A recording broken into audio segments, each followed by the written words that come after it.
नमस्कार दोस्तों, आज की कहानी है हमारी औकात आपकी जितनी नहीं है।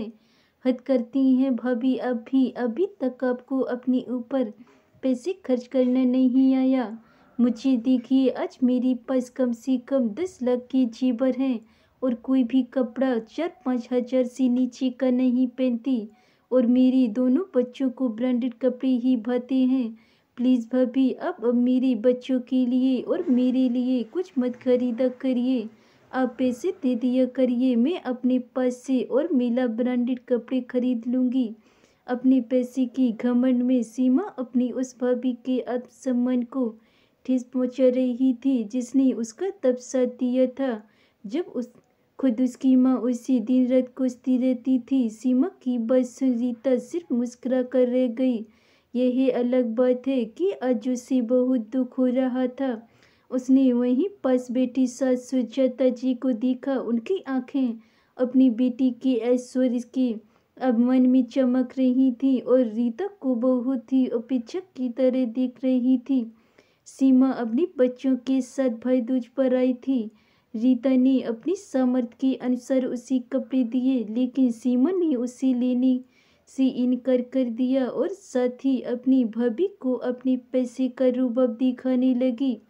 सीमा रीता के बच्चों को बुलाकर उनके लिए लाए कपड़े उन्हें देने लगी और साथ में वो कपड़े भी जो उसकी भाभी लाई थी। जीनी और जिया, यही देखो बुआ के राज में तुम लोग भी ब्रांडेड कपड़े पहन लो, वरना भैया भाभी के पास इतने पैसे कहाँ हैं कि तुम लोगों को इतने ब्रांडेड कपड़े दिला सके, कि तुम लोग इतना महंगा कपड़े दिला सके। घर का खर्च चल जाए वही बहुत है। जीनी और जिया बुआ की बात सुन स्तंभ रह गई थी। उन्हें बिल्कुल भी अच्छा नहीं लगा। जिया छोटा था इसलिए कुछ नहीं बोली, लेकिन जीनी उससे सहन नहीं हुआ। वो तो बोल पड़ी, बुआ जी, मेरे मम्मी पापा भले ही ब्रांडेड और महंगे कपड़े नहीं दिलाते, लेकिन उनका प्यार 100% ब्रांडेड और सबसे महंगा है, जो शायद आपके पास नहीं है। बुआ है। जीनी कुछ और बोलने वाली थी, लेकिन तब भी सुजाता जी उसे डांटने लगी। आजकल तेरी जुबान बहुत तेज चलने लगी है। मेरे सामने ही तुम बुआ का अपमान कर रहे। माफ़ी मांगो। आपके सामने बुआ जी मेरे मम्मी पापा का अपमान कर रहे। वो आपको नहीं दिखाई दिया? माफ़ी नहीं मांगूंगी। मैंने कुछ गलत नहीं किया है। और या लीजिए, नहीं चाहिए आपके ब्रांडेड और महंगे कपड़े। जिया के भी हाथ से कपड़े लेकर जीनी ने वहीं सीमा के पास रख दिया और जिया का हाथ पकड़कर वहाँ से चली गई। भतीजी द्वारा अपनी बेइज्जती सीमा कैसे बर्दाश्त कर सकती थी। थोड़ी ही देर में वहाँ कोहराम मच गया और बेटी घर से नाराज होकर जा रही थी। भला यही पस सुजाता जी कैसे सहन कर सकती थी। उन्होंने हंगामा कर दिया। रीता के सामने जीनी को बदतमीज, नकचड़ी, घमंडी, बिगड़ी औलाद और फिर न जाने क्या क्या उपाधि से उसे नवाजा जाने लगा। बस मम्मी जी, बहुत बोल लिया। जीनी ने ऐसा क्या कर दिया कि आप और दीदी उसके कैरेक्टर को सर्टिफिकेट देने लगी? रीता सुजाता जी को रुकते हुए बोली, इसी ने इन बच्चों को सिखाया होगा, वरना इनकी क्या मजाल। सुजाता जी अभी भी गुस्से से चिल्ला रही थी। बस मम्मी जी, बहुत बोल लिया आपने और दीदी ने। जिस पैसे का घमंड दीदी मुझे दिखा रही है, मत भूलिएगा कि यही सब मेरी देन है, वरना आप यहीं अपने भाई के टुकड़ों पर पड़ रही होती और मम्मी जी आपको रोज कोस रही होती। इंसान को कभी भी अपना बुरा वक्त और उसे बुरे वक्त में साथ देने वाले को नहीं भूलना चाहिए।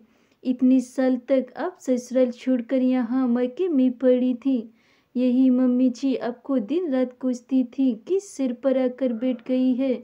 आपको देखना चाहती थी, लेकिन मैंने हमेशा आपको साथ दिया। मैंने आपकी और जीजा जी की भी सुलह करवाई और मेरे ही सामने समझाने पर जीजा जी आपको अपने घर ले गए। वरना जिस तरह आप जीजा जी और उनकी घर वालों से लड़कर उनकी इज्जत को कुचल कर आई और अपनी ही घर में बैठी थी कि जब तक जीजा माफ़ी नहीं मांगेंगे अब नहीं जाओगे। तब मैंने ही जीजा जी को समझाया कि वो बच्चों को देखें, छोड़ दीजिए। तब जीजा जी समझे थे। आज अब दोनों के बीच रिश्ते सही हो गए हैं, इसलिए आज अब पैसों की बिस्तर पर लौट रही हैं और अब मुझे और मेरे बच्चों को भी पैसों का रूप दिखा रही हैं। ब्रांडेड कपड़ों की जगह अपने रिश्तों में ईमानदारी दिखाई होती, लेकिन अब लोगों का प्यार तो पैसों पर टिका है। बेटी के पैसों को देख मम्मी जी के भी सुर बदल गए। बोलते बोलते रीता की आवाज रुक गई। ज़्यादा अहंकार अच्छा नहीं होता दीदी। पैसे का बिल्कुल नहीं, क्योंकि ये रेत की तरह कब फिसल जाए पता नहीं। लेकिन सीमा की आंखों पे पैसों की पट्टी ऐसी बंधी थी, उसको कुछ एहसास ही नहीं था। और दीदी एक बात और, आप अपने ब्रांडेड कपड़े अपने ब्रांडेड घर में पहनिएगा दीदी। अच्छा होगा कि आप आज के बाद इस गरीब भाभी के घर मत आइए, क्योंकि मेरी औकात न ब्रांडेड कपड़े की है और न देने की। रीता ने हाथ जोड़कर कहा और फिर अपनी कमरे में चली गई और पीछे रह गई किंकर पिबू मूर्ता स्थिति में सीमा और सुजाता जी। और सीमा चली गई ये कहकर कि वो अब कभी नहीं आएगी। उनकी इतनी बेइज्जती हुई है। जब शाम में रीता का पति मुकेश ऑफिस से आया तो देखा माँ रो रही है। उसने पूछा क्या हुआ माँ? माँ ने कहा सीमा इतने प्यार से तुम सब लोगों के लिए ब्रांडेड कपड़े लाई थी, लेकिन तेरी पत्नी ने और तेरे बच्चे मेरी मासूम सी बच्ची के साथ इतनी बदतमीजी की मेरी बिटिया को रोकर यहाँ से गई है।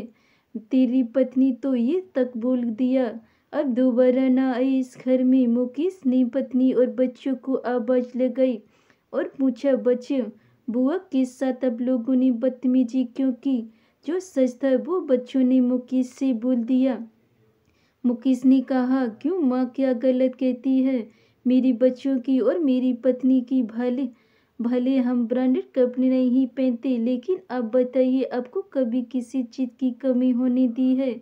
माँ आप सीमा से कह दे वो उसके भाई के साथ उसका भी घर है। हमारे दिल और घर की दरवाजे हमेशा उसके लिए खुले हैं। हमारी औकात आपकी जितनी नहीं है, लेकिन अपने पैसे और ब्रांडेड कपड़े तक रूम अपने तक ही रखें। अब आप जानती हैं रीता ने कभी अपनी कोई फर्ज को निभाने में कोई कमी नहीं की है, तो माँ आप गलत का साथ कैसे दे सकती हैं? सुजाता जी को अपनी गलती का एहसास हुआ।